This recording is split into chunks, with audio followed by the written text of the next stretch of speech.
நாளைக்கு அறுவடைக்கு போக வேண்டும் என்றால் இன்றைக்கு சின்ன பையங்களுடைய கையில் தன்மை என்கிற சிறு பறை அதை கொடுத்து போய் அந்த வயலை சுத்தி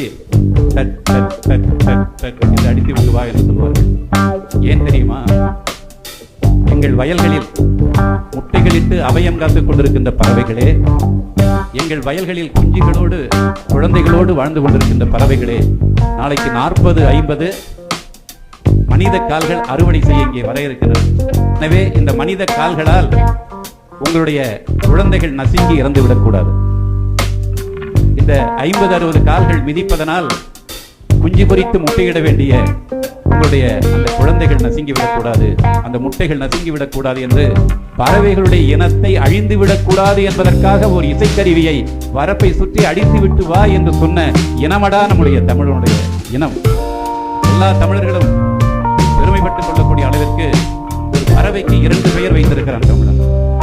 சிட்டுக்குருவிதான்.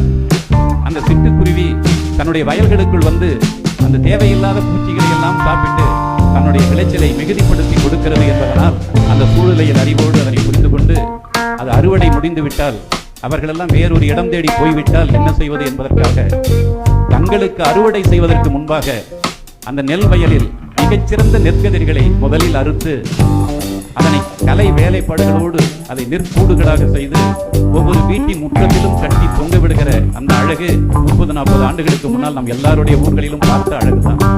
எதற்காக அதை கட்டிவிட்டார்கள் என்றால் அதுவும் சூழலையில் சார்ந்த தன்னுடைய வேளாண்மை பல்கி பெருகுவதற்காக அந்த சிட்டுக்குருவி அவன் என்ன பேர் வைத்தான் தெரியுமா? ஊர்க்குருவி என்று பேர் வைத்தான்.